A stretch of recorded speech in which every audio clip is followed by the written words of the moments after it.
Complete college basketball's greatest rebound and rebuild with a championship. If you're going to war and I'm coaching, I'm taking these guys. Baylor, kings of college basketball, #1 in the land, and the trophy is coming to Waco. Baylor, one of the great turnarounds in college athletics history, national champions in year 18 for Scott Drew.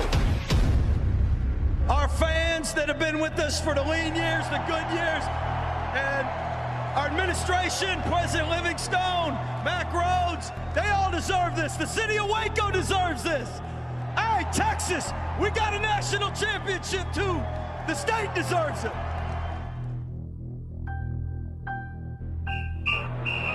Did I stutter? He has time, launches it to the end zone. Touchdown! Terrence Williams! But they are who we thought they were, and we let them off the hook. The 2011 winner of the Heisman Trophy is Robert Griffin III, RG3! Welcome to Up Tempo on Sikkim 365 Radio. Langoliers, base hit to center, and the Baylor Bears win their first Big 12 tournament championship. Their fat little girlfriends are telling them what they want to hear, which is how great you are. I'm a man. I'm 40. Call us on the Impact Health Labs caller line at 254-339-1122. Hello?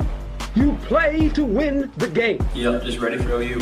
You can't handle the truth. Here's Drake Toll.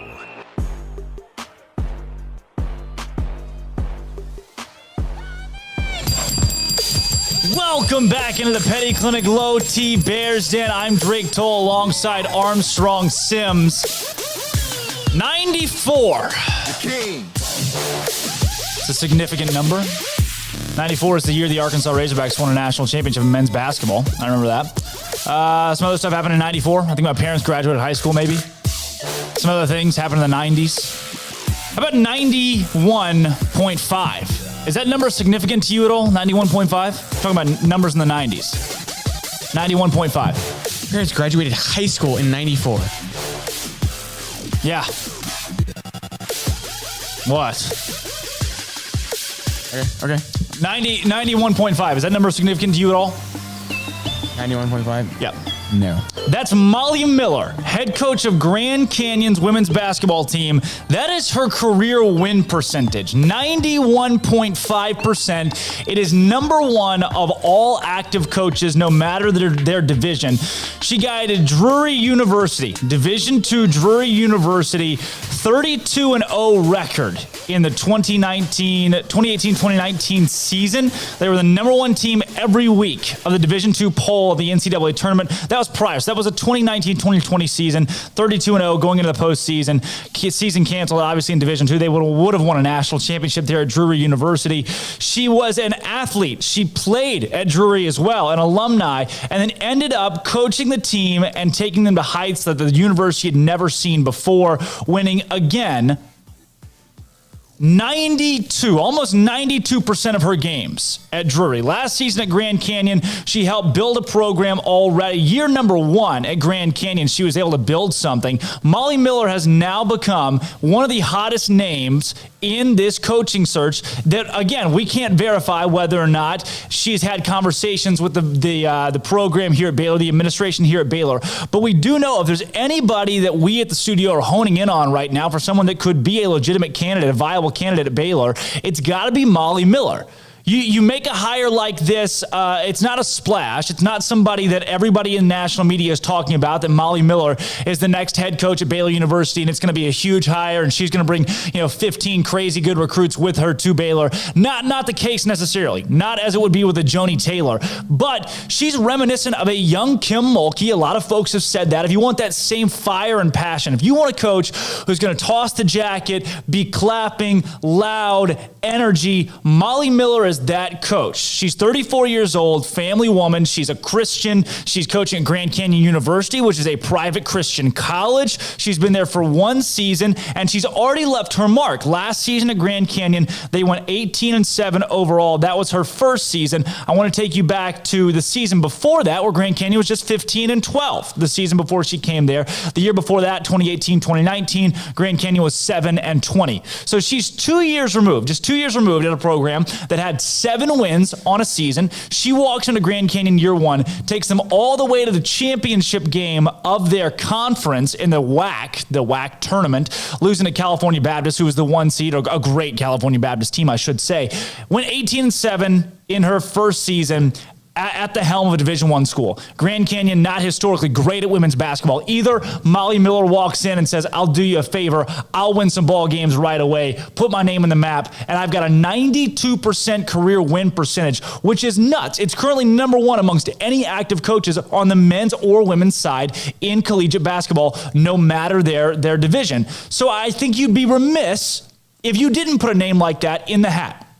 Young. You want young because you want to be able to sustain a coach for multiple years. You hire a 70-year-old coach. What do you have him for 5 years? You want somebody who can come in. The ideal coach, to me, is a coach that can walk into a program, spend 20 years at that program, win for 20 years, go 30, go 40, be a lifer, and do a lot for the university, do a lot for the school, do a lot for the program. Molly Miller is that at the age of just 34 right now. You add to it, she's fiery. She's got a lot of passion and energy. She's young, and she reminds me a lot, again, of the solid, the best attributes of Kim Mulkey that made her so much fun, so engaging on the sidelines, and so loved by players. She's somebody, Molly Miller, that you want on your court, you want on your sideline. You don't want to face them because they have that brash, outgoing personality. You're like, I want to beat them because they're cool and they have swagger. She is that. She's who you want on your sidelines. Get to know Molly Miller, head coach at Grand Canyon University, and what she has brought to that university and what she could bring to Baylor. She was Division II Coach of the Year 2 seasons in a row, leading Drury University to 67-1 records. I get it. D2, but in some regards, it is, I don't want to say it's tougher to win in D2 because it's not, but work with me here in the fact that I say it's tougher to recruit a lot of times in D2 in the way that it is really it's hard to sell your brand when you're competing for athletes that could possibly play Division I. Like, how tough is it to sustain really good winning seasons in the D2 when the players that are playing for you are elite, should be elite for D2 level. Most of them are going Division I, right? So it's really tough to be able to try to recruit players to stay D2, play for you, win a national championship. She was able to do that at a sustained level. Listen to these numbers. 67-1 in her last 2 seasons at Drury University, and 180 wins compared to 17 losses at Drury University. She was unbelievable, remarkable. She knows how to win. Under Miller, the Drury Panthers played fast and full court. It's fun to watch. Scored 90 points per game, forced 31 turnovers per game. 180 wins, 17 losses, 90 points per game, forced 31 turnovers per game. That's not just like one time. That would be a lead for a team like a Baylor, an elite college basketball team. I don't think you can do that at Division I level at Baylor. But to force 25 would be nuts. I'd take that 100%. 31 is unconscious. Unconscious. She was 3rd team All-American as a player, too. She's a player. She's a player. She said as a player, she was an ankle biter. I just had to go out there and get after it. You know who would say that? That sounds just like Kim Mulkey. Molly Miller, current head coach, Grand Canyon University, strong Christian, family woman, brings in a winning pedigree and could be a great pickup or someone that Baylor should at least look at, because that could be the future. Molly Miller could very well be the future of women's college basketball if, say, she moves into a new role in Division I where she can win at a high level, a high rate, and possibly contend for national championships. Maybe she does that at Baylor University. Maybe Baylor's the one that takes a chance and might just work out, because I tell you what, There are very few coaches who can win like that at any level. That is remarkable. That is unbelievable what Molly Miller has done as a young head coach. She's a diamond in the rough. Somebody's going to get a great head coach when they hire Molly Miller. And again, maybe it's Baylor University that takes that chance and brings in Miller. When we come back on the other side of this break, Morgan Uber, who works for the Big 12 digital correspondent, joins our show to talk about Kim Mulkey's departure from Baylor, what it means for the conference, and the fraternity of head coaches in the conference. Following that, Mike Neighbors, the head coach of the University of Arkansas women's. With so many companies and policies out there, it gets so confusing shopping for insurance, and I never know if I'm getting the policy that's right for me. Luckily, I met the team at the Niche Group Insurance Agency. With the Niche Group, you can go to one company and get access to coverage options from many insurance carriers, and you get to speak to a real person about your specific coverage needs. With the Niche Group, I know I'm getting the right coverage at the right price. If you need insurance, talk to the experts at the Niche Group at 1-800-258-8302. At Marco's Pizza, get craveable pizza made the Italian way with dough made from scratch, an original sauce recipe, 3 fresh signature cheeses, and premium toppings you love, served hot and safe. Right now, you can get unlimited medium one-topping pizzas for just $6.99 each. Why stop at just one? Order with your app or at marcos.com for curbside, carryout, or delivery today. Marco's, pizza lovers get it.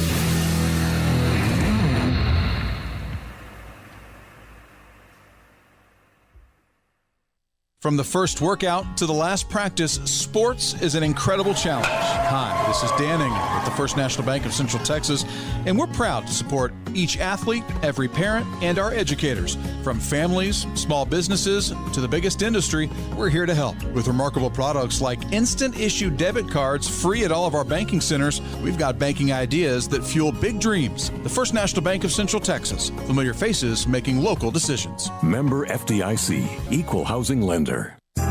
Riverbend Liquor and Wine has their easy-to-access drive-thru open and convenient and clean in-store location on the corner of Lakeshore Drive and North 19th Street in Waco. Riverbend Liquor has the best and most extensive variety of craft beer selections in Waco, and Balcones whiskey, including single malt, pot still, baby blue, rye, brimstone, and the all-new Lineage in stock. Riverbend Liquor and Wine, family-owned and operated, and a hidden gem in Waco on Lakeshore Drive and 19th Street. And find out more on Facebook and Instagram. Southwest Sports Medicine and Orthopedics, the team physician of Baylor Athletics. Our doctors specialize in the diagnosis and treatment of any and all sports-related injuries. Celebrating over a decade of service in Central Texas, our doctors are equipped to handle a wide range of issues, whether it's your foot or ankle, orthopedic spine care, your hand or wrist, knee and shoulder pain, or if you're in need of our arthritis or total joint clinic. Come see us at the new Baylor Scott and White Ted and Sue Getterman Sports and Orthopedic Center. Trusted doctors at Baylor Trust, Southwest Sports Medicine and Orthopedics. Our goal is to get you back in the game. With more than 160,000 alumni worldwide and counting, the Baylor family is growing. And through the university's expanded Baylor alumni program, the family is growing closer. With hundreds of local volunteers planning events in cities and towns around the country, you can gather with fellow Bears no matter where you are. So, get connected, get something started, get involved, and make plans to get together with Baylor alumni. Visit us at baylor.edu/alumni. Boozers is the wedding ring store and more. If you're ready to get engaged or already married and want to upgrade your wife's ring for a special anniversary, Boozers is the place to go. With the largest selection of premier quality diamond engagement rings and wedding rings in Central Texas. They have 7 cases with over 300 styles of rings from top designers like Natalie Kay. Choose from yellow, white, or rose gold, plus beautiful top quality loose diamonds. With an in-house jeweler, they can also custom make anything you want. Bring in a picture or drawing and let Boozers create your one-of-a-kind pendant or ring. They can even use some of your old gold and diamond jewelry to create something new. At Boozers, you'll find a great selection of quality timepieces, and Boozers is the place for expert watch maintenance and repairs too. They specialize in expert Rolex watch repair for fine jewelry, watches, custom work, and more. Go to Boozers on Valley Mills and Lake Air Drive in Waco. Boozers, the wedding ring store. Welcome back to Up Tempo on Sikkim 365 Radio. As there's a drive in a deep left field by Castellanos, it will be a home run. And so that'll make it a 4-0 ball game. Now back to the Bears Den with Drake Toll for a Baylor take on your lunch break.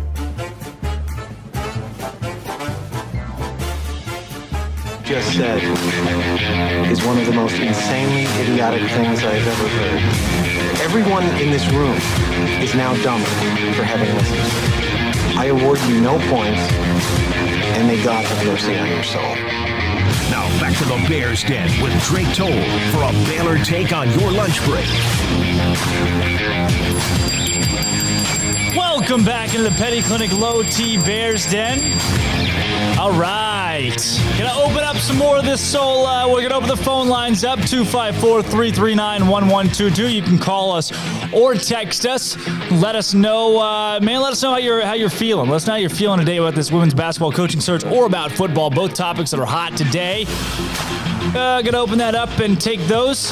And then 254-339-1122. You can text us as well. Well, this comment here says from Juan Antonio R. Can anyone show some compassion for us women's basketball fans? Losing Mulkey is devastating, and trashing her is not making us feel better. Well, I do like to read and respond to every comment that we get, whether it be controversial or happy and go lucky. And with that one right there, I do have to say this.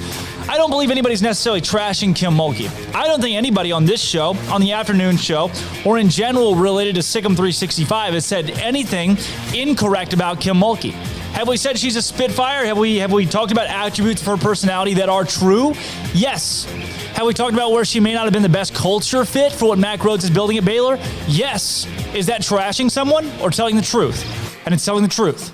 Mulkey's a legend. Mulkey's someone that everybody respects in the game of women's college basketball, of course. However, in a situation like this, you have to tell it like it is, be truthful, and at the end of the day, and I'm sorry that I have to say it so bluntly, move on. It's time for everybody to move on. Kim Mulkey's not the coach of Baylor University anymore, and I don't want to lose any sleep over it. I don't think we should still be losing any sleep over it, because it's time to hire a new coach and support that new coach just as much as the fan base supported Kim Mulkey. And that's a fact. That if we're still talking about how I am devastated at losing Kim Mulkey. Well, yeah, you can be sad. A lot of us are Kim fans. A lot of us who knew Kim personally or been around Kim personally, those folks, they're upset that Kim's leaving. And I can absolutely see that. They should be. Most folks should be upset that Kim's not at Baylor anymore. But you know what? It's Thursday. That happened on Sunday. It's time to move on to who's next. It's very blunt. It's very tough. It's been 21 years, but it's time to go. Pack your bags. Get it ready to rock. It's time to go. There's a new head coach coming to town. We got to accept that, embrace that, and move along. Golden Bear 03 on the mailbag about the women's basketball head coaching search said, I heard Saban's wife was scouting for homes for sale in Waco last weekend. Hey, maybe she was just visiting Magnolia, but there could be something there. There could be something to it. Checking the Zillow searches, checking some plane tracking. I love the plane tracking. And then we had Setshot said that I'd be very surprised if Rhodes has Molly Miller on his list, and even more surprised to learn that she's being seriously considered as a candidate. Brian Etheridge said, as usual, correct. Oh, come on. Dream crusher. Come on, let us dream. Jack in DP says, Freeze seems to be giving us the cold shoulder. Who the Jack, you must have different sources than I do, because I don't even know if Freeze has been contacted by Baylor. I would not be surprised. I would say Molly Miller has gotten more sniffs than Brenda Freeze has on this job.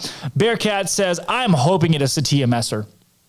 I do want to note, I think we're creating a breed. You know that there's like the Jacob Zeno, the Jay-Z 14 guys out there that are like, yeah, it is Jacob Zeno or bust. He is going to be the quarterback at Baylor. There's a lot of those folks that exist out there. Are we creating a pool of Jay-Z 14 fans, except instead of for Jay-Z 14, we're creating the pool for Molly Miller? I think the answer is yes. And that's a dangerous game to be played, because Satia Messer, or maybe longer shot than Satia Messer, maybe Bill Brock is who is next for Baylor. And I definitely don't want anyone to think, hey, if we get Bill Brock, hey, if we get Satia Messer, that there is this, we're not going to be as good as it would have been with Molly Miller. I think Mac Rose is going to make the right decision in this. I wouldn't be surprised at all if it ends up being Satia Messer or Coach Bill Brock. So more surprised if it's Coach Brock, but don't be upset if it's Satia Messer. Clavin, I'm going to go with either. Molly Miller is now one season as D1 head coach. She did very well. She also recruited the top Missouri high school player to GCU. Also, this is a mailbag I opened for questions about the women's basketball coaching search in general. And it's like, don't think that I'm doing another Molly Miller segment. This is just the questions that we got on this mailbag. Everybody just wants to know about Molly Miller. That's the hot topic right now, which more power to you. I mean, it's what's got traction on the coaching search.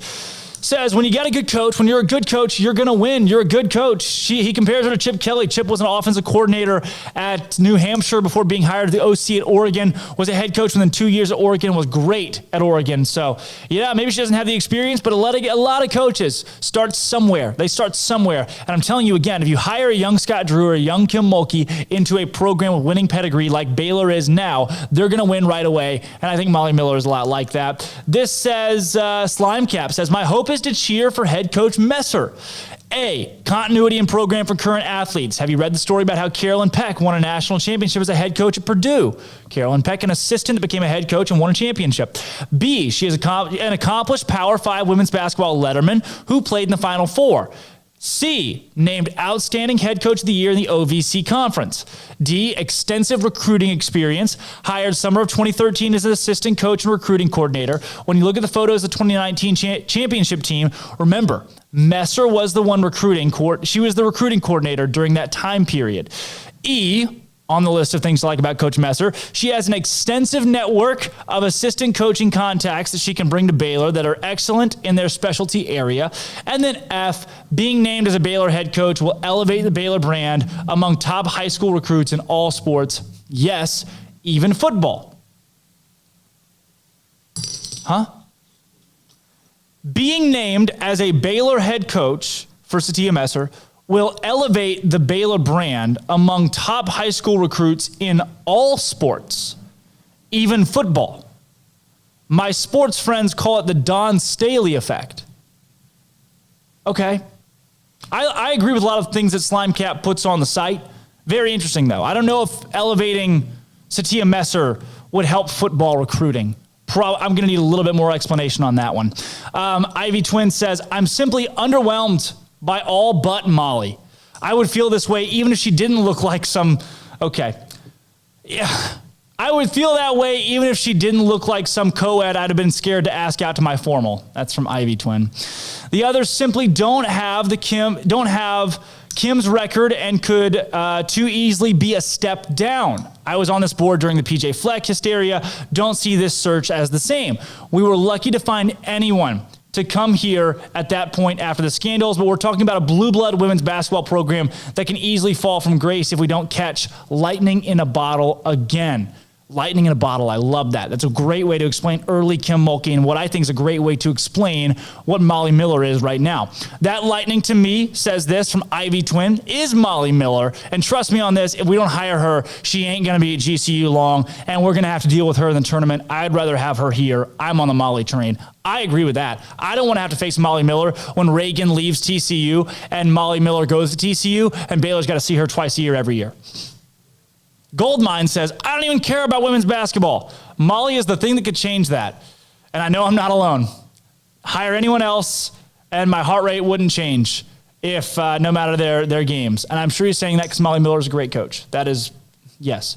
BU Drew says, well said to Clavin about Molly being, the next maybe Chip Kelly and being an assistant to a head coach. Says, well said. It's also a sport where you can take bigger risks, since your entire athletic program isn't riding on what happens as it does with football, and so smaller extent men's basketball certainly should be interviewed. I would love to see a bold move rather than a safe bet. I like that line, a bold move rather than a safe bet. And you're right. Women's basketball is not a revenue sport. I know it doesn't mean you should take a willy-nilly risk that could hurt the program by any means whatsoever. You should not do that. However, taking a chance and taking as big of a risk as it would be in football. And we know Mack Rhodes can take risks. Matt Rule is a risk. Dave Aranda still is a risk. Matt Rule had never coached at the high Division I level, and Dave Aranda has never been a head coach at the high Division I level. Matt Rule, I say that. Matt Rule had never been a head coach at the Power 5 level. Said the same thing a friend of mine yesterday advocating for Molly Miller. This is from Rochetti. Says, I advocated for her. I mean, you got lightning in a bottle. It's not, I made the analogy, not apples to apples. The NFL draft, where generally speaking, if you don't nail a starter or significant contributor in the first 3 rounds, it's a miss. Rounds 4 through 7, you should draft for an upside. The revenue sports are rounds 1 through 3, where if you don't hit, it's going to set back your athletic department. Your non-revenue sports are where you should go for a big or go home. If Molly Miller turned out to be a miss, there'd be some grumblings about how life after Kim sucks, but ultimately people would move on. The planet will continue to spin on its axis. So Molly Miller also says on her checklist that she loves defense, loves second effort, gets in a stance, and loves hustle plays. So I think that right there, those are qualities that you want in an athlete. She emphasizes defense. You know who else emphasized defense for her entire career? People that loved that head coach that's at LSU now. You know who emphasized defense for her career? Yeah. Bear Mace says, I think Molly's style of play and energy could open up the women's basketball team to a broader audience. I'd be more likely to tune in. Has anybody addressed concern with Messer carrying over any of Mulkey's bad blood with the administration? I don't think there was any bad blood. If you listen to Mack Rhodes' interview, he'd tell you there wasn't bad blood. She says, I'd much rather have a clean slate. Let's go clean slate. I think continuity is overrated when there are only 5 or 6 other schools in the country that can offer a similar commitment to women's basketball that Baylor can. Won't take long to right the ship, even if there's a down year or 2, which probably only means actually having to compete for the conference title versus having cakewalks in 90% of your games. Yep. So, I mean, Baylor's not a revenue sport in women's basketball, but they spend the most money of any college in America on women's basketball. So money's not going to be an issue with whoever you're hiring. And getting Molly Miller, taking that chance on Molly Miller could be big. But Satia Messer would also be the continuity. Is it overrated? That's a big question. I'll tell you what, we're going to ask that. I'm going to ask that.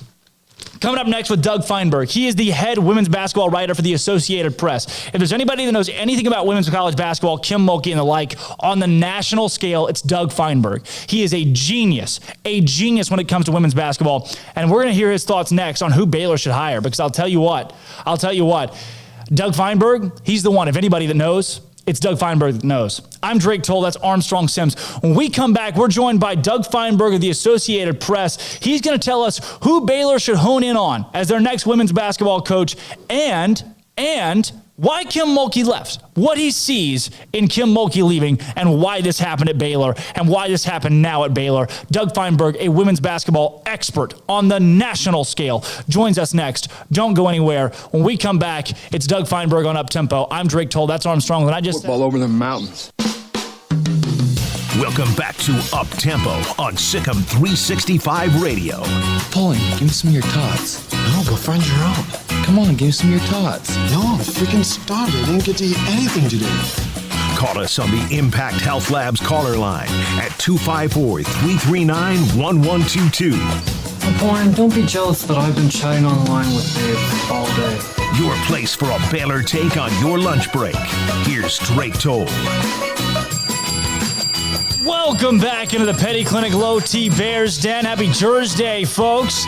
Big week in Baylor sports with Kim Mulkey announcing her departure to go to LSU. I'd like to remind you, if you're on the YouTube right now, which is where we're primarily funneling things through, go hit the subscribe button. When you hit subscribe, good things happen. It makes a little ding, and it pops up every day when Uptempo comes on. Hit subscribe, and it'll keep you updated with Baylor content throughout the week. And then moving forward, we're joined now by the expert, the premier expert in women's college basketball that we talked to on this show. Not only that, he's tired of joining us from that pent-up office building in New York City. So he's in Central Park today. That's Doug Feinberg. Doug, thanks for coming on in with some scenery in the background. Drake, always my pleasure, my man. I'd say I'm just tired. I'm always happy to talk to you, but tired of the long walk I've taken today across Central Park. This guy, you got to get your workout in even when duty calls. So I'm glad that we got to mix some things up here and still get you on, Doug. I want to know with the Kim Mulkey situation here at Baylor, from your perspective, is this anything that any of us could have expected? Expected is a strong word. I'd say I was not shocked by it. I was surprised. I mean, listen, she has built that program at Baylor. She is the reason they won 3 national championships, recruiting the right kids, an awesome coach. She's won everywhere she goes. But there were some things I heard which they're unsubstantiated, so I don't want to go into detail.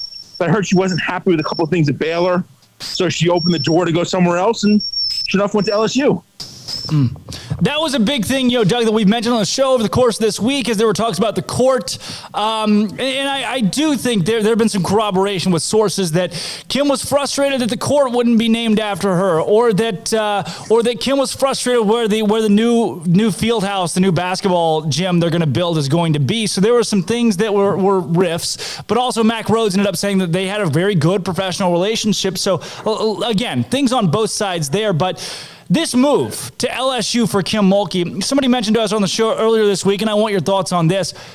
From your perspective, would Kim Mulkey have gone anywhere else for any other job if it had not have been to go home? No, I don't think so. I think the lure to go home, especially with what's gone on the last year with COVID, I get it. I mean, I'm a New Yorker. I'm born and bred. I'm not going to leave here anytime soon that I know of. So I get wanting to go home. And she's done everything she possibly could at Baylor. So it's not like she's left a stone unturned, so to speak. So I get her going home. The whole thing about money is not really an issue. I mean, she was getting paid $2+ million at Baylor. She's getting more than that at LSU. So money wasn't a draw. It's just a chance to go home. Doug, along with that and this decision for Kim Mulkey, obviously it changes the face of Baylor women's basketball because she was the face of Baylor women's basketball. But we've had people reference it on the show as if Baylor is what Clemson football is, what Alabama football is, what those major powerhouses are. When they have to replace head coaches, that's what Baylor is now. It's become a blue blood in women's basketball, and it'll be a destination job for a coach out there. How do you react to that assessment? Yeah, that's an accurate look. I mean, there's probably 3 programs right now in women's basketball that you're like, wow, those are women's basketball programs. Baylor, UConn, Stanford, probably the top 3. There are other ones also, but those are the 3 you're like, wow, those are like the blue bloods of women's basketball. So, and that's all because of Kim with Baylor. She built that to be a preeminent program for women's hoops. So then, Doug, when you turn your attention to who's next and what Baylor can do to make a hire to keep the program at tops in the country and one of the best out there to keep the program in that blue blood status, where do you have to go? What attributes do you look to for a coach to keep this program where it is? I think you first off need someone with head coach experience. You can't bring in somebody who's never coached before. That's just a tough spot to do. I think they kept 2 assistants. Still in Baylor didn't go with Kim. Maybe you promote one of them, although that might just be a stopgap for right now. But I think you need a name. You can't replace Kim with somebody that no one's ever heard of or is just coached a little bit the mid-majors and is trying to get their feet wet at a Power 5. That won't work. Doug, along with that, one of the names that's been very popular lately, too, is Satia Messer. And I'll be honest with you, I had not heard much about Satia Messer. Most of our viewers probably had not either until this week, until it came out that, she, who was an assistant on Kim's staff for 8 seasons, coached in the OVC for 3 years, and that's her only head coaching experience. She's been the lead recruiter the last decade at Baylor. Her name has come up popular. Do you say a fit like that, a coach like that, is the right coach to go after? Or do you want to go after someone who's been at a Power 5 program as a head coach for 10 or more years? I mean, I think it probably depends. It will show what the administration Baylor's interested in. If you go cheap and get a coach without much experience, a promoted assistant coach, and she's a good choice in the sense that she's been through with Baylor, knows the system, knows the players a little bit, I think it says something. If you go reach high, shoot for the stars, if you don't get anybody, you don't get anybody. At least you tried. So I would go the bigger name as opposed to a assistant promotion or a mid-major promotion to a Power 5. Doug, when it comes to the bigger names, we've heard a couple of these thrown out there. I mean, Brenda Fries was one of the ones on the front end of this, which I thought was very peculiar that she was mentioned. I'm fine with that, although prying her from Maryland would be tough. We have heard even names such as Don Staley, but more commonly Adia Barnes, Joni Taylor at Georgia, and I think another one of the popular ones that a lot of folks have mentioned would be, it's slipping my mind, but Reagan Pebley at TCU. When you think about the major coaches that have experience, who do you think Baylor goes after? Who are those names that Baylor needs to go after that have head coaching experience at the Power 5? Well, those are all great names you mentioned. I don't know if any of them want to leave. I mean, Dawn Staley's built South Carolina to be a national power, and they're probably close to being a blue blood that I mentioned before. Adia Barnes did a tremendous job making the finals this year. Has built Arizona up. Brenda Fries, again, she's a great crew coming back at Maryland, and has done a tremendous job there building that program up. So those are all great names. I guess if they're willing to entertain them, sure.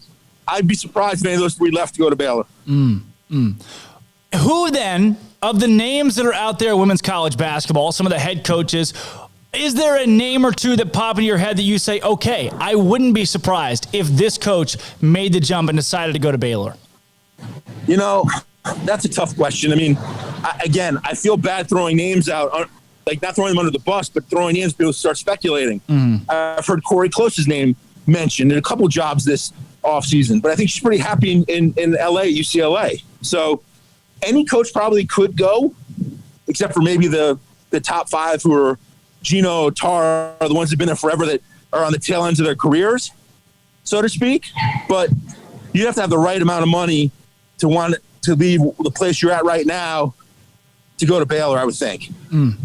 Doug, I know I mentioned Satia Messer, the assistant here at Baylor. I want to throw out another name that was mentioned on the show today just to get your thoughts on Muffet McGraw, who had that unbelievable career at Notre Dame and retired just recently.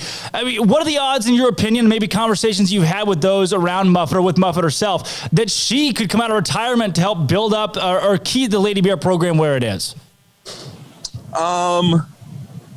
I'd say there's a better chance I'll hit the lottery when I play it next. And I have not played the lottery ever in my life, if that helps you out. But again, it's good to throw names out there. I just think Muffet's happy with retirement, happy working for the ACC network. She didn't leave Notre Dame because she was forced out by any stretch. So I think she's happy with what she's doing. Doug, along with that, a very popular name that you and I talked about off the air, Molly Miller at Grand Canyon. She's been at Grand Canyon for one season, 18-7 there. And then prior to that, she was at Drury University Division II in Missouri for 6 seasons, won a couple national championships in the D2. But I know you have reservations on hiring a coach out of the mid-major for their first big-time Division I level job. What are your thoughts on a coach like that, on a coach like Molly Miller? I mean, Drake, you said she's a great coach, has great numbers, has done a tremendous job. Drury, Grand Canyon. I just think that's a huge step up to go from that level to one of the top 5 teams in the country. But again, it depends what the Baylor administration wants to do. So if they're trying to find somebody to hire for $500,000 or $300,000, that tells you something. Versus they're willing to pay someone over $1 million and get a better quality name, that tells you something else. So Molly's a great coach, up and coming, but that's a big jump to go from Grand Canyon to Baylor. Doug, along with that, one of the questions that was asked us earlier, and I'd love to get your thoughts on this, it's the continuity. If you hire an assistant, you retain a lot of continuity, and someone mentioned, they said, hey, continuity's kind of going out the door. You need less of that today in college basketball. Rather than hiring someone that can keep a couple players and win next year, hire someone that can win 15 years from now as well. What do you think about continuity in women's college basketball right now? Is that where Baylor should look in making this hire? I mean, it helps, although this is a weird year because realistically, if they wanted to, and I'm not saying they're going to, but the entire Baylor team can enter the transfer portal and play it right away because of the new NCAA rule. And I'm not saying they're going to, but it's an interesting piece to it. So if you keep somebody who's been with them, that might appease some of the players and convince them to definitely stay from that standpoint. But also, you're right. You're not looking for a 1 year, 2 year stopgap. You're looking for someone to build this program for the next 15 years. Doug, we asked the question earlier this week to another analyst, and it's something that we're toying with the transfer portal and what it's become, especially with the transfer portal. Do you see players commit to universities or players that commit to coaches? So, for example, that being Kim Mulkey, the players that she's brought to Baylor, in most cases, are athletes committed to a coaching brand, a coaching name, playing for X coach, or, in your experience, are they committed to playing for their university?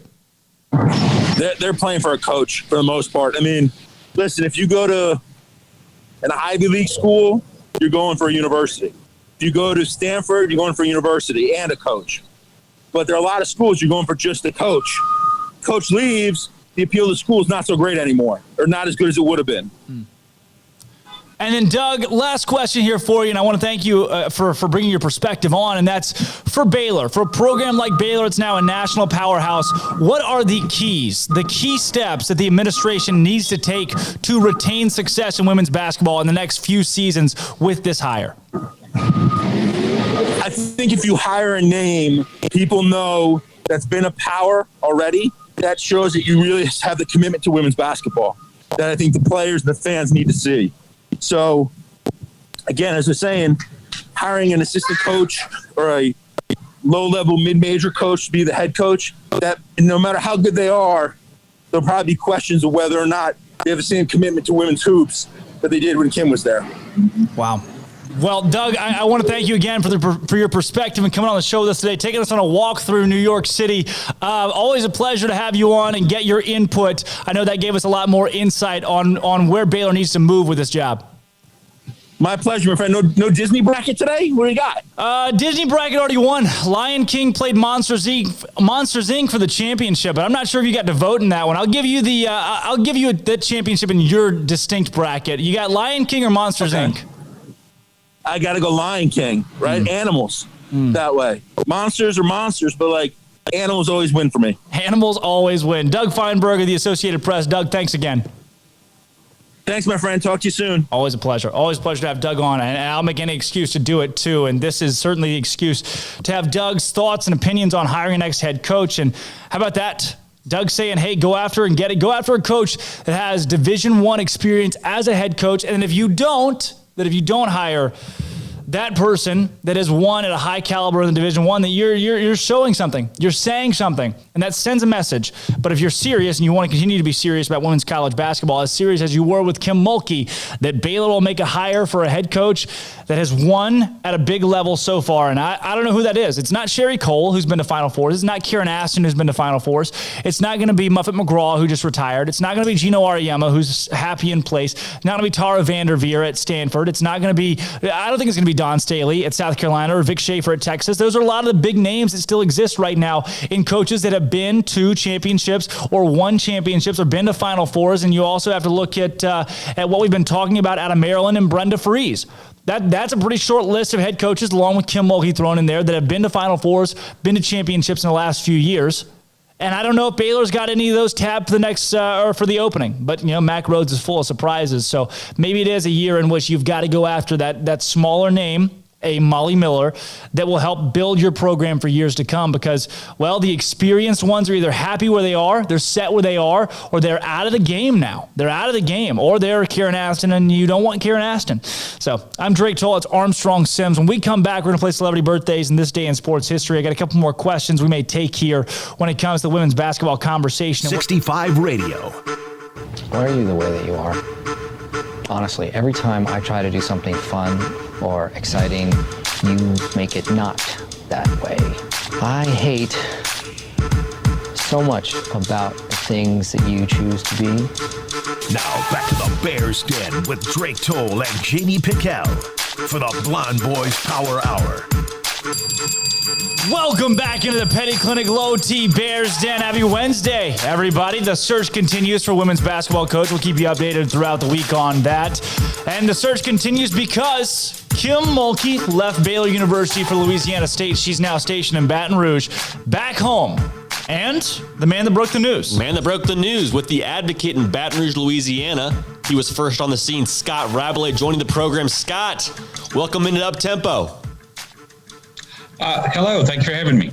Thanks for coming on. Now talk to us about how were you the first one on the scene here? I know when we talked on the phone, you're like, yeah, if you're around long enough, you know a lot of people that know a lot of things. Was it that black and white of an event, or how did that work out for you being the first one to know? Yeah, I mean, I'm from Baton Rouge. I mean, Kim's hometown is 45 minutes away. There's a lot of people that I know who know her between here and there. And obviously, but this also became very clear very early on that she was the number one goal. She was the person LSU wanted more than anyone else. If they could get her to be interested, that this was the direction they were going. So there were a lot of people who didn't believe it would happen, and rightly so. Very successful coaches rarely leave places where they've done very well, but especially Hall of Fame coaches. But they pulled it off. Scott, with Kim Mulkey leaving Baylor University to go to LSU, obviously she's going back home, but what does home mean? Is this a situation where Kim Mulkey's moving just back to the area, or does it really feel like the state of Louisiana as a whole is bringing her in? Yeah, I think both, really. LSU is the flagship school in the state. She did not go to LSU, of course. She went to Louisiana Tech in Ruston, which is about 4 hours north of here. But Tickfaw, her hometown, is about 45 minutes away east of here. She went to Hammond High School, similar thing, and so she knows this area so well. Of course, her son Kramer Robertson played shortstop for LSU for 4 years, and she was such a fixture at so many of those LSU games here and in the College World Series. I think as it has been explained to me, Louisiana never stopped being hard. She did put down roots in Waco. She was there 21 years, so she did feel at home there too and a part of it. But you never took South Louisiana out of her heart completely, and I think that was. a major factor. And she said she wouldn't have gone anywhere else, and I think that's true. I mean, Louisiana Tech doesn't afford this kind of opportunity anymore as a chance to be a national power, and a national player. So, there was nowhere else in Louisiana to go. I don't think if this job was open at Illinois or Arizona State or Maryland or something like that we'd be having this conversation. And how early did you get wind of this? Because from what we understand, it was around a week or so ago is when the conversation started over here in Waco, at least. I mean, that was when we first heard about it. How early did this become a topic for her? Let's see. I would say, when there was a report from another local news outlet, the CBS affiliate, that Nikki Fargas was leaving, the LSU's previous women's basketball coach, and so okay, now's the time to break glass in case of emergency with some people who I know her very well, and say at least, look, would she listen? I mean, again, it's very difficult to get someone in her position of her stature to agree to go anywhere. Obviously. And so, so the word came back to me, yes, she would listen. This is something that people want to make happen. But she wasn't going backwards. And they just released some of her contract details just became public. I could share those with y'all as you decide. So she's well compensated, but it's not just about that. I don't think she was trying to leverage Baylor or anything like that. So it just became an issue of would they come up with a deal that would make her feel properly properly wanted, properly supported at a school that she'd only been to as a visitor before, really. Scott, along with that, we've heard some different reports kind of back and forth between how this relationship came about. Some folks have said, hey, Bob Woodward at the very start of this did not believe that really LSU would get Kim Mulkey because she is so sustained in Waco. And on the other side of that, Kim Mulkey thought, hey, if there's a window of opportunity to go home, this might be it. Does it seem like one party or the other was the definitive catalyst that made this happen? Well, I have to say, boy, that's a good question. Hard to decide. It's Scott Woodward, the athletic director. Bob Woodward is one of my journalistic heroes who broke the Watergate story. Bob Woodward was with us. He was on one of our games yesterday. We talked about on the show. I'm sorry about that. Thank you for correcting me, Scott. No problem. He's another Scott like me. Also grew up in Baton Rouge and went to LSU. So, her willingness had to be there first of all, and then LSU's willingness to put together a package. Like Woodward has made a reputation as being a deep sea fisherman, when in terms of coaching hires. When he was at Washington, he brought in Chris Peterson from Boise State, and people said, "You're never going to get Chris Peterson to lead Boise State." Well, he did, and they went to the college football playoff with him. When he was at Texas A&M, he brought in Jimbo Fisher. People were like, "Why would he leave Florida State for Texas A&M?" Well, it turns out Jimbo was unhappy about a lot of things at Florida State, and a $7.5 million 10-year guaranteed contract. $7.5 million a year guaranteed contract. We'll probably do it. And Buzz Williams too, of course, the head coach at Virginia Tech. And his situation I liken to this because he's a Texas guy and he grew up, I think near Dallas, and he wanted to come home to Texas, and figured he had a more well-funded athletic program to come home to. So they had to be the willingness to make this commitment. There was her name came up 10 years ago when LSU hired Nikki Fargas, and I don't know what she was making then.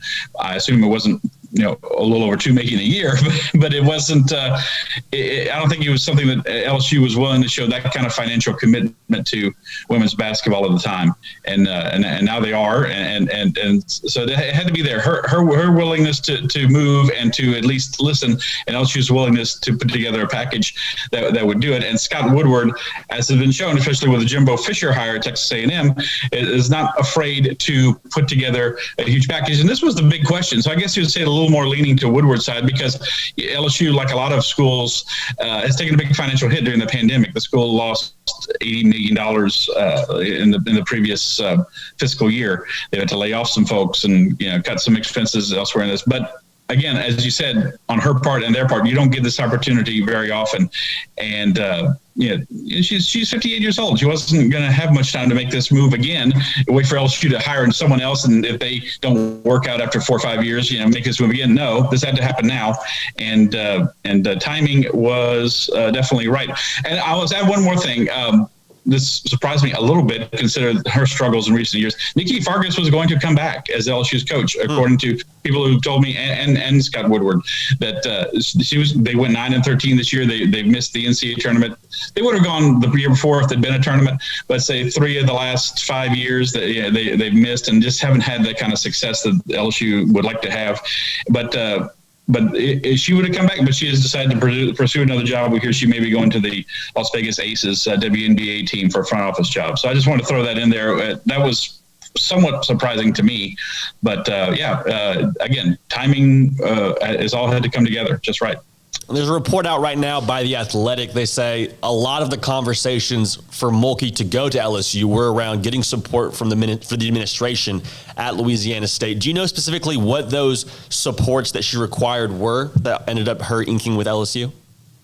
Not specifically. I mean, obviously, it's more than her salary. I mean, I think the facilities at LSU need a little upgrading. The Assembly Center, the Pete Maravich Assembly Center, where her teams will play, is 50 years old, and it's had some renovations over the years, but it could use a little TLC. And they have 2 practice gyms grafted onto the north side of the Assembly Center that were built a decade or so ago, one for the men, one for the women, identical, but their offices aren't in there. Their weight room's not in there. I know these are things that Will Wade, the men's basketball coach, has wanted for a long time. And obviously whatever you're going to do for men's basketball, you're going to have to do it for women's basketball and vice versa. So I would think that those kind of commitments and plans are things that are going to have to be coming on. And I know she told someone, maybe this won't surprise y'all, having been at Baylor so long, said, Kim, the facilities here are, they need to be improved, and there's some work to be done. Well, if they don't find the money, I'll raise the money. That's what she told somebody. So who told me? So there's some work to be done there. I think the willingness to do it. This is a school, by the way, that right now, women's basketball is way down the pecking order in terms of fans' interest and that sort of thing. You got football, then you have baseball at LSU, which probably doesn't surprise you. Then men's basketball. Then I would say gymnastics. then probably softball, then women's basketball. Okay, so but the financial commitment has been made to those other women's sports. They just last year opened a big new indoor training facility at the softball ballpark, and gymnastics about 4 or 5 years ago opened a gymnastics practice facility that's next to the Assembly Center that is probably the best in the world. It's better than the U.S. Olympic training facility. So the commitment is there if the money can be raised to upgrade facilities. And I think that willingness to spend the money, though, sometimes becomes a stumbling block. But I would imagine that's a stumbling block that Kim has removed from the start. Wow. Well, Scott, I've got a question here for you, and this is based off of what you've heard so far from Kim, and in her press conference, the conversations maybe that you even had with sources prior to her coming to LSU. Does it feel like, and from what you've heard, this is a very pointed question too, so feel free if there's information you can't give out, that's perfectly okay. Does it feel like this move is more because Kim felt hurt or unappreciated at Baylor, or is this more on the side of Woodward came out with a great recruiting pitch, sales pitch that Kim bought into more so than her maybe feeling a little bit rubbed the wrong way here at BU? Yeah, I think, and I read a column that was in one of the I guess the Fort Worth paper. This guy said, this is not about her going home. It's all about money. Well, guys, y'all are much younger than me. Let me offer one bit of advice. 30 plus years of journalism has taught me anything is that the truth lies somewhere in the middle. It's very rarely all this or all that.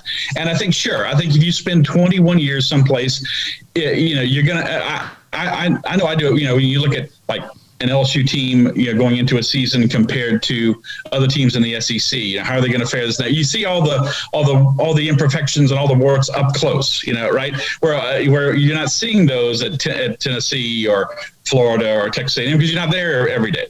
And so you deal with an athletic program each and every day. And now she has new administrators, obviously, than she had when she first came there. Obviously, this is going to be a factor and that sort of thing. But I also think it's a chance to come home. Her parents are both still living. Her mother still lives in the Tickfaw area. She's very close to her mom.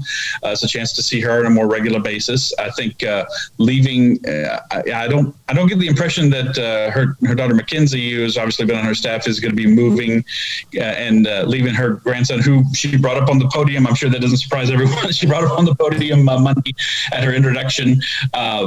She loves her grandchild, and she has another one on the way. I think those were tough decisions, but again, the right time at the right place, I think, overweighed everything else. And I think just the impression I get from what I've heard, I think she could have overlooked any slights or things she wasn't happy about at Baylor. And there's your contract. I'll go ahead and bring up the terms: $2.5 to $2.8 million over the next 8 years, plus bonuses and that sort of thing. Plus a rather large $80,000 a year personal travel bonus, which I assume means flights on private planes to and from Waco to visit her grandchildren, as much as anything, or maybe to see Kramer play baseball. He's going to be starting in AAA next month. I think those overrode everything else, and I think she could have stayed there if the deal hadn't been right. I don't think she came here just for no reason, and I think she was going to another school, not that any other school with this potential is open right now that I could think of. But I think there's some truth to both sides. But I think it leans to the being at home and being closer to home and being at a place where she thinks she can also win again. And that last challenge, let's not forget too. One coach has won national championships at two different schools in basketball, Rick Pitino. Okay, ever. No women's coach has done. She has a chance at LSU with the resources and the support that obviously they're showing. The talent base needs a little improving in Louisiana, and she can help do something about that too.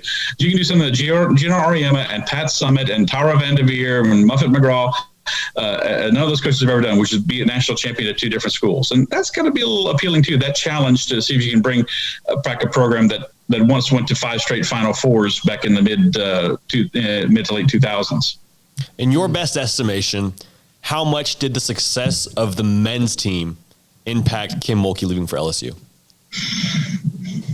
I think some, and the men's program has been very good under Will Wade. They've won the most games in the SEC over the last 3 years of any program, and that includes an SEC title and a trip to the Sweet 16 2 years ago. I think Will Wade would probably is a very frank person like Kim is. He probably told her there's some things that he would like to see happen with the facilities, as I mentioned earlier. I think he's found a kindred spirit and an ally, a very powerful ally in Kim Mulkey. But I think that's something to do with it. And I also think all those years coming to see her son Kramer play baseball at LSU.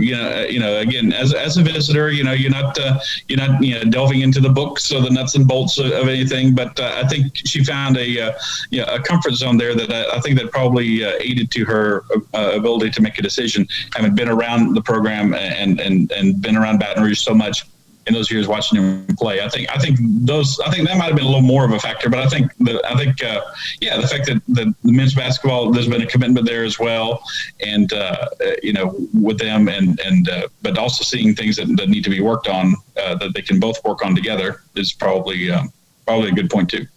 Scott, the pecking order at LSU seems to go, I know you mentioned it a little bit, football, then you got Will Wade and men's basketball that have really been on just a splash on the scene the last few years. Obviously, Paul Maneri and what he's put together at Alex Box Stadium that's packed every night, even though there's a down year this year. Gymnastics with Dee, so, she built, with what Dee built, softball, Beth Torina. I mean, you look down the order of great athletics at LSU. If Kim Mulkey is making this move to be the biggest show in town, for women's basketball to be the biggest show in town at LSU or even in Louisiana, is that a move that could put her in trouble? In what way? So is there, I guess I'm trying to say, with that pecking order, is there ever a way for women's basketball to be king or queen in Louisiana and maybe be what it was here at Baylor and for this area? I just have a hard time seeing anything breaking that, especially in South Louisiana, breaking that LSU football, New Orleans Saints juggernaut. And the Pelicans have their supporters, right? With Zion Williamson and all that stuff, and they're still far down the list. I mean, I think if interest in the Saints, and I think the same for LSU football, is a 10, interest in the Pelicans, I think, is probably a 5 at best. And like I said, it's baseball too. LSU with the 6 national championships in baseball and 17, 18 trips to the College World Series. It's baseball that's number 2. We have a beat writer who goes to every single LSU baseball game home and away. I would certainly believe we're the only newspaper in America that does that. And so, because the interest is there so much. And so I think you can like I said, and speaking of gymnastics, women's basketball did this while gymnastics went up. The interest and success of the program went to where they draw 10, 11, 12,000 people a meet in a normal year, not what they do now. Women's basketball has to build back to that, and they're trying to sell season tickets. And as of yesterday, I hadn't heard any of the numbers today, they'd sold taking deposits on 1,600 season tickets, which is really great considering the last few years they've this included last year, they had averaged maybe 1,000 people a game the last 3 or 4 years. So that's improving. It's going to take some time and a chance to build. Can it be the biggest thing ever? I don't imagine either sport, women's or men's basketball, that it could. I can't imagine any level of winning where it would be bigger than football, especially given the LSU's success in football. I mean, the only program in the 2000s to win more national titles than LSU is Alabama. So, and the very recent success of a national title 2 years ago and a Heisman Trophy winner and all that. So, I don't think it can ever surpass that, but it can certainly be bigger than what it was. And it's an interesting dynamic with women's basketball. While fans in the stands has certainly fallen off, and there's been, I think, a certain amount of apathy has set in recent years, people still expect them to win. They see, when they do go to the Assembly Center for men's basketball or gymnastics or something like that, they see those 5 banners that are hanging from the catwalk from those 5 straight Final Four appearances. And the expectation is, and LSU was good before that. They'd been to several Elite Eights and stuff like that, and had a very good program under Sue Gunter that finally took off toward the end of her time there with Simone Augustus. People probably have heard of her, an Olympian and very successful in the WNBA.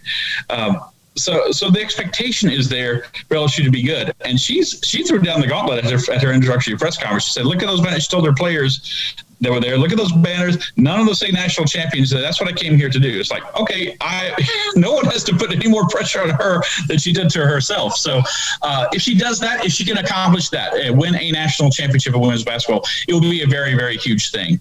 And maybe bring women's basketball, close to being on par with those sports. But breaking that football, baseball juggernaut is going to be really tough to do. Scott, based on what you heard, how much did the Baylor men's national championship have to do with Mulkey leaving to LSU?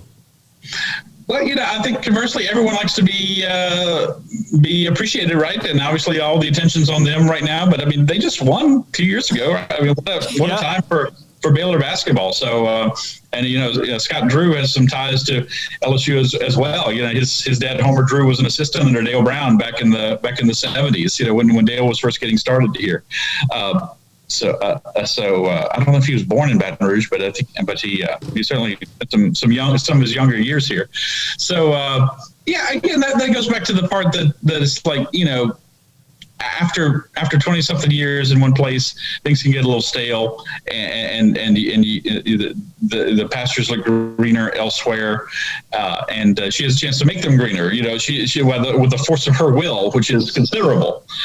But I guess that's probably a little bit of a factor as well. But I think she's I think she comes here knowing where basketball ranks at LSU and everything, and it's a funny position that basketball occupies in Louisiana, because there have been a lot of, when you really dig down, and there have been a lot of great players. The all-time NCAA scoring leader is Pete Maravich. He also set the record for a senior and a junior and a sophomore. The freshman scoring record is held by Chris Jackson, Mahmoud Abdul-Rauf. So all the NCAA scoring records in the men's side are held by LSU players, which is kind of remarkable.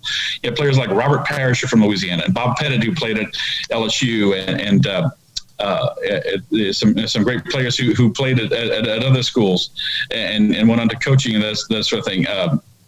So, there are a lot of very good players on the men's and women's sides who have come through here. And, of course, at Louisiana Tech, she was one of the best, and she played with a lot of other great players, as she said. So it's interesting if you kind of dig down deep into it and find that to be true. So I think she has a chance to add to that and build that back where it's all built. I mean, the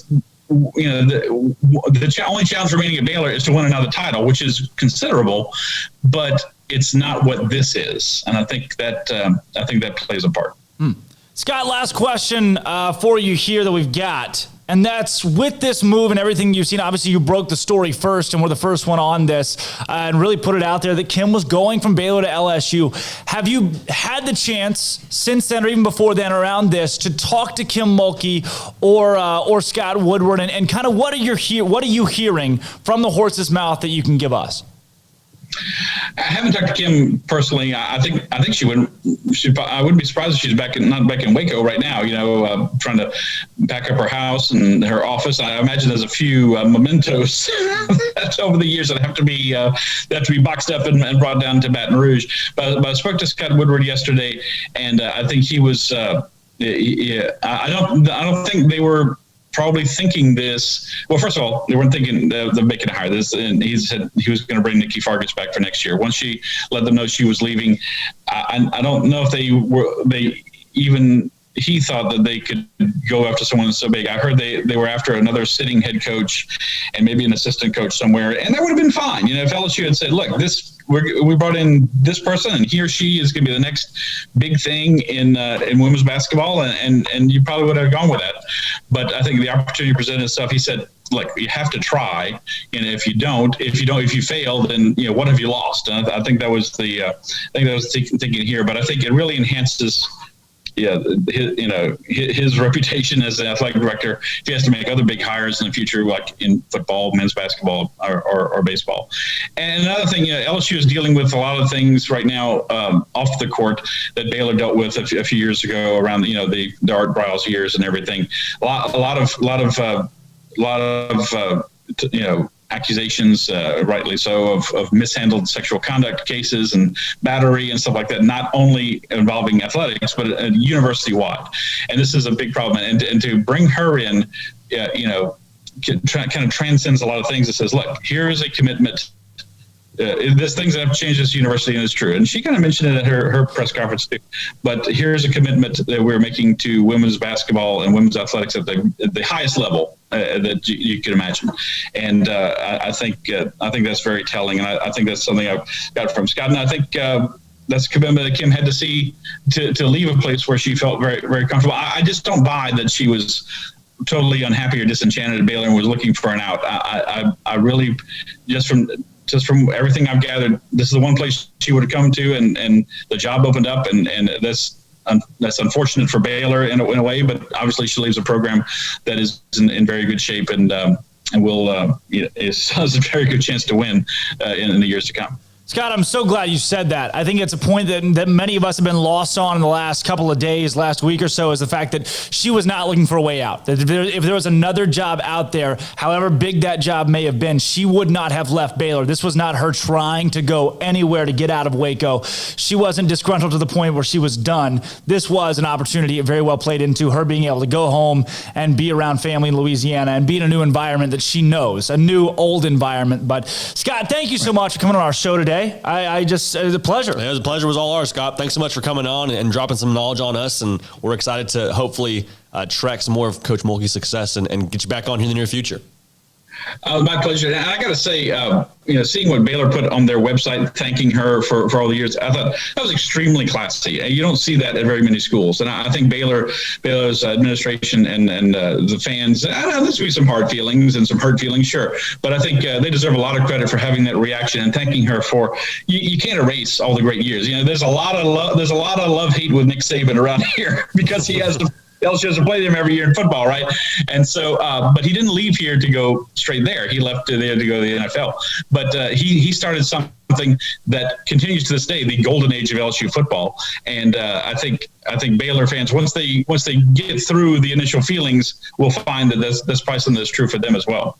Man. Awesome. Well, Scott, thanks again. Pleasure to have you. And like JD said, when the old Baton Rouge Bengals are playing against our Baylor Bears, how many B's can you put in there? When they're playing in the national championship against one another, we'll make sure to have you on again if that's all right with you. Anytime. Thank you. I love it. Again, that was Scott Rabelais talking Baylor, Kim Mulkey, and Louisiana State University in that move. No capes. Do you remember Thunderhead? Tall, storm powers. Nice man. Good with the games. Listen. Call us on the Impact Health Labs caller line at 254-339-1122. Dyna guy, snag on takeoff. Splash down, sucked into a vortex. No capes. Here's Drake Toll and Armstrong Sims. Welcome back into the Petty Clinic Low T Bears Den. I'm Drake Toll alongside Armstrong Sims. Happy Monday, everybody. There's big news across college athletics today. Let me tell you this, Armstrong, have you ever won a national championship?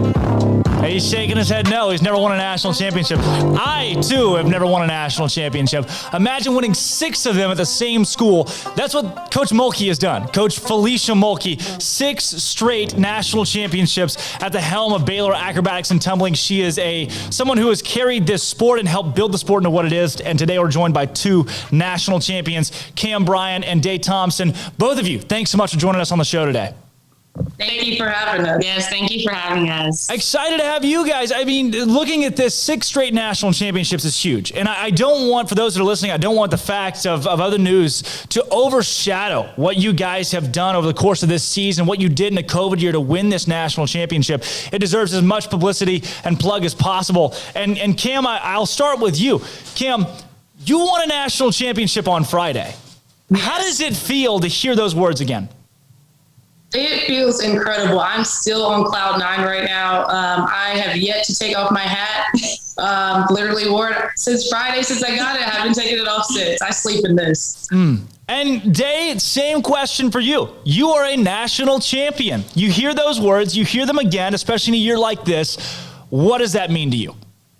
It means the absolute most to me. Like, I'm just blessed and just honored to even have this opportunity to be a part of this team and be able to be coached by these coaches. It's really a great opportunity. Cam, going back to you, I know a lot was to be decided out of that senior season. I mean, you had COVID that pauses your year, and a lot of athletes had no idea what they would do moving forward past that. When you got the news that Baylor and the NCATA would allow athletes to come back for another year, what was that mental battle that you struggled with on the decision you had to make? A lot of conversations with my coaches and my family, deciding if this was the right decision for me to come back, because I was just coming off of an injury my senior season. So to see if I was going to be ready to even come back for this season, if this season was even going to happen. So there's a lot of back and forth conversation, a lot of tears, but I would say I made the right decision in coming back, and I'm just blessed to be here. Thank you to Coach Fee, my family, and everybody for supporting me throughout this. Day, I'd be remiss if I didn't ask you. She's sitting right next to you, an athlete that made the decision, a selfless decision to come back to the program and compete for a national championship. What does it mean to have a player like Cam come back to the program when so many didn't have to? It means the absolute world, because honestly, I don't think we would have got through this season without her. She's a really big part of our team, and she's literally like the heart and soul of us. So having her come back this year just made it 10 times better, and I just loved every single second of it. Cam, I'm going to toss it back over to you, because you've got Day sitting to your left right now, someone who's competed in multiple national championships now, and even as a freshman was a big part of why Baylor won a national championship in 2018. Does this team get where it got this season without Day Thompson? Not at all. She is the backbone of this team. Her leadership skills on this team this year and in years past have been phenomenal. I couldn't have done it without her. This is my girl right here. Someone has just commented and said the champs are here. Way to go, acrobatics and tumbling. And I know that is something that a lot of folks are happy to see, proud to see, as you guys have won yet another. Day, for you on that end of things, you go through the COVID year. Last year was cut short. When you heard, hey, due to COVID, the season is over, what do you remember about that and your immediate reaction to learning that you wouldn't compete again in the 2020 season? It was rough to hear all of that, because we were doing good. We were having a great season, and just to have that all taken away from us so soon, it was just wait, is this for real? I need 4 more confirmations before I know for sure this is over with. So it was really rough to having to pack up everything and go back home, and so it was not easy at all. It was definitely devastating. Cam, I know we got your perspective on the decision to come back and kind of what was going through your mind, but I want to know, you weren't able to compete due to injury. And so you're out, you're injured, can't compete, and then you find out your senior season is done, that you can't play again. When you got that news, were you emotional at all? I was very emotional, because I already had in my mind and in my trainer's mind, I was going back and forth with my trainers and coaches. I was set to possibly come back and compete in the national championship, in my opinion, last year. And then it got cut short. So I was like, how are we going to do this? How's this going to end? It just felt like there was no closure to it after it. Wow. So I'm glad that I was able to come back and get that closure that I was looking for. And to be on this team, this program with these coaches is the best time of my life. Cam, you were fully expecting too, I'm sure, to end last season, your senior season, in the national championship meet, compete, win it, and then start your life. I mean, seniors graduate, they move on. They've got jobs set up. They're ready to go. I mean, you'd already done your 4 years. You're ready to rock. You had to put life on hold for a year to come back and win a national championship. A, how did that affect you, and how has that affected you? B, was it worth it? I think it was definitely worth it, because I am actually in a graduate program right now. So I'm actually working on my master's in sport pedagogy. And after this, I'm going to get my master's, and then I'm going into coaching for acrobatics and tumbling. So, I mean, I'm happy either way. Speaking of coaching, Day, Felicia Mulkey is the greatest to ever do it in her sport. And she's now got 10 national championships. We had her on the show last week. I asked her if she was going to fit that 10th one for a thumb. I mean, she, at this point, you just got a full 2 hands of bling for Felicia Mulkey. What is it like to play under a legend? I don't even have words. I am so happy and honored that, I had even the opportunity to choose her to be my coach. She cares about us on and off the mat. She cares about us just as being women in our everyday lives. So she's taught me so much more, like just not acrobatics tumbling, but like how to carry myself, how to like be a woman, how to be accountable. So just to be able to be coached by her and just have her in my presence and just be like, hey, like I have a relationship with this woman. Like it's something like that I will always honor, always cherish, and always be very proud of. Cam, for you, Felicia Mulkey is not just a legendary coach. She's an innovator in the sport. And you talked about wanting to be a coach yourself in acrobatics and tumbling, and it's a growing sport that needs more coaches, more athletes, more publicity. To play not just for a legend, but to play for someone who is an innovator, a creator in your sport, what does that mean to you? It means the world to me. I really look up to her in everything that I do, in and out of acrobatics and tumbling. And I'm just excited for this opportunity to even use her like coaching techniques and all that stuff and try and make it into a little bit of my own. Dave, for you, with this program that you've been a part of since 2018, a championship year that year as well, Baylor Acrobatics and Tumbling's won 6 straight. That is the most national championships of any school in the country, and it's just been a run of dominance under Felicia Mulkey. Day, what makes Baylor Acrobatics and Tumbling so dominant in this sport? For us, I feel like, yes, we are a very talented team, but like it goes farther before that. Like the structure, the philosophy of the team, the foundation of the team, like that's where it starts right then, like right there. That's where it starts for us. And I feel like us being able to build off that foundation every single year and just adding another brick to it, that's what makes this team what it is. Cam, the standard of Baylor Acrobatics and Tumbling is to win and win at a high level, and you guys do it so well. We've talked about, Alabama, Nick Saban. He hasn't won 6 national championships in consecutive years. There are dynasties that are built, standards that are set. What puts Baylor in a place to be so good and set a standard of winning national championships? Felicia Mulkey. That's the answer. The GOAT, Felicia Mulkey. She started it all, and she just set the tone from day one. When it comes to the national championship meet day, it was weird. It was a different year. Azusa Pacific's the 1 seed. It's not Baylor. It's not Oregon. No one's used to seeing that. It's supposed to be Baylor and Oregon, but you guys had to face the Ducks in round 1. Day, what was it like going against who I would say, maybe you agree, the toughest rival in the sport? It was very different for us to have to go against them day one. And, it wasn't something that I feel like anyone kind of would have predicted or would have saw going into it. So going against them, we knew like, hey, we got to get through Thursday before we can get through Friday. We got to think about this. Like we got to think about Thursday. We can't just go in thinking about Friday. So having to go against them, we knew we had to give it our all. We can't let up on them just because they're a really good team too. Cam, for you, what was the message? You go into a match against Oregon for the 3rd time this year, competing against them for the second straight meet, and they are one of the best teams in the country as well. Always a tough foe for you guys. What was the mindset, the message going into the meet against the Lady Ducks? The mentally toughest team is always going to win. We were mentally prepared to go into that meet. We're not worried about we don't worry about them. We worry about ourselves. As long as we can execute and do what we need to do, that's it. That's all I got to say. Day, you go through the mental roller coaster as an athlete of competing in the national semifinal. Next thing you know, you're in the championship the next day. Basketball doesn't do it. Football doesn't do it. These programs have days or weeks to prepare mentally for a championship. Whereas you, the emotional roller coaster winning a semifinal, have to compete in a championship the next day. How do you reset for the biggest meet of the season in just a 24-hour span?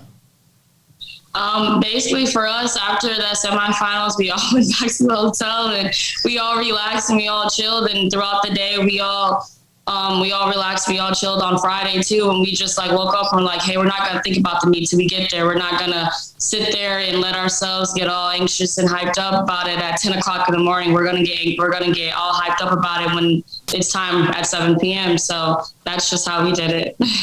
Cam, for you competing on Friday in that national championship meet, knowing that it's really your last shot to go out there and be a Baylor Lady Bear on the floor and help win a championship, could you sleep on Thursday night? Oh, I slept like a baby on Thursday night because we gave it all on Thursday, and that's all we had to do was finish the job on Friday. So I slept very nice, knowing going into Friday that we had it. I love it. That's the confidence, but the not cocky confidence, just the pride and the confidence you have in your team because of what they can do and their talent. Day, for you, national championship meet, you go into it. And this is a question I want to give you too, Cam, just right after. Day, facing Azusa Pacific, that's a team that, while they've been very good in the sport, it's new. You can see the sport growing in the fact that Azusa was the 1 seed this year. That's different. That's new. And it means there's growth there. What was it like playing an opponent like Azusa in the national championship that you may not have expected to going into the season? It was very, very different playing them because I think with all my 4 years of being here, I may have only played them one other time. So, like, other than that, this is my first time seeing them in the national championship. But playing against them, like, we just knew that we had to still be good. We still had to be, like, have our guards up and everything because they're still a good team. And we're happy, excited to see other teams that make it into the championship and whatever rank that they are, like, because, you know, we are growing. But it was very different. But I don't think at one point we ever let up on them. We like to be pushed. We like to be pushed. It's good for the sport. It's good for everybody to see new teams into the championship and into the whole championship round. So it was good to see them. They were real tough competitors, and I love the competition. And yeah. Cam, now as you have that coach's mindset, looking at the sport as an innovator and someone that's right there along with Coach Felicia Mulkey trying to grow this sport, when you see a team like Azusa Pacific in the national championship, does that show you the sport is growing? Does that give you confidence the sport will continue to grow? And is that something you're proud of as someone who wants to coach in this sport? Yes, it's so good to see new teams in the national championship. And that gets me excited about me possibly having my team possibly making it to the national championship. And then seeing Coach P. That'd be awesome. Competing against Coach P. That's what I'm looking forward to. Day, for you, I'll start this with you, and then Cam, I'll move to you as well and kind of change the question a little bit, alter it a little bit. But Day, being a senior, being on the floor this year, winning a national championship, what is the legacy of Baylor Acrobatics and Tumbling as it sits right now? The legacy of Baylor Acrobatics Tumbling is that you have a team full of genuine women inside and outside of the sport. They're very talented. They're very mentally strong. And every single year they're going to give it their all. It's a team that has a very good foundation and has an even better coach. Yeah. Cam, for you, it's the same question phrased a little bit differently because you have a different perspective as someone that made the decision to stay within the legacy and help continue to solidify the legacy by returning for another year and using that last year of eligibility. For you, the legacy of this program that you were so selfless to come back to, what is it when you hear Baylor Acrobatics and Tumbling? What is it that legacy is? Family. I love this team. I love these coaches. I love everybody who backs us. I love Baylor University. This program is something that I've never been a part of, and I'm so honored and blessed to even been able to be here, be a part of this team. Day, I know there are a lot of programs, last couple of questions for you guys. I know there's a lot of programs in the country that are national championship caliber, that players come in for their 4 years, they compete, win some championships, leave and regret it all because they never had family, they never had culture. All they have to show for it is rings. For you, do you plan to come back? I mean, is this something that's going to sustain you for the rest of your life and you'll always be a Lady Bear? Or has this been a 4 years that, well, you got it done, you got the job done, you got the rings to show for it, but it was fun while it lasted and it's gone? No, I'm definitely coming back. Right when you won, I actually hugged Coach B, and I was like, hey, thank you for giving this opportunity. I'm definitely coming back here one day because this is definitely a place where Baylor is your home. You come here and all the traditions, it's a family. Everyone supports you inside and outside of sport, whether it's academics or your everyday life. Like, this is a home and you're always going to be a part of it. So I'm definitely coming back. I'm definitely coming back to visit. So Cam, for you, a little bit different of a question here. I think this is so intriguing. You talked about family. There are a lot of, again, programs in sports across the country where teams are not family. They're simply teams. What is it? You can't mold a family atmosphere on your own. There's no way to just make it automatic and solidify, like, hey, we're going to be family. How did this family come about? How did this family build? The first day I got here and was on the team and everything, I got injured, and I thought that this was going to be it for me. I didn't know if I was going to make it anymore, but the whole team, the whole program, everybody invested in acrobatics and tumbling, wrapped their arms around me and showed me, this is where you want to be, this is where I want to be. And that love is what I needed in that moment. And that's what's kept me here this whole time. I'm not ready to leave. If my body would allow me to stay, I would be here forever. I love this program, this team, Baylor University. Dave, for you now, coming off of a national championship, last question. When you think about the crowd, the atmosphere, everything about Baylor and how they've supported acrobatics and tumbling, because there are a lot of schools in this country that have not taken the chance on having an acrobatics and tumbling team. What does it mean to you to see the support this team has across the board from Baylor University and its fan base? It means the absolute world to me to see all the support that we have. Like I said, there's so much support that goes around inside and outside the sport, whether it's academics or everyday life. Baylor just does it better in every aspect that we have. And Baylor is just definitely one of the best places to be. Same question for you, Cam, but again, just a little bit different. As someone that wants to coach in the sport as you see it grow, what is your message for other schools that are thinking about adding acrobatics and tumbling teams to compete? It all starts with the foundation. Family, you have to build on something. Start with the ground level and just show your student athletes love and support that they're searching for, coming from high school, coming into something new.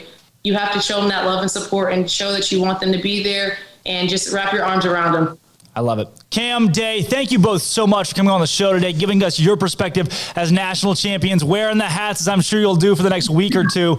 Congratulations, and I'm so glad we got to get your perspective, because it's great to see the 6th one come home to Baylor. Yes. Thank you for having us. It's a nice little Coach P bobblehead at the bottom there. Yeah.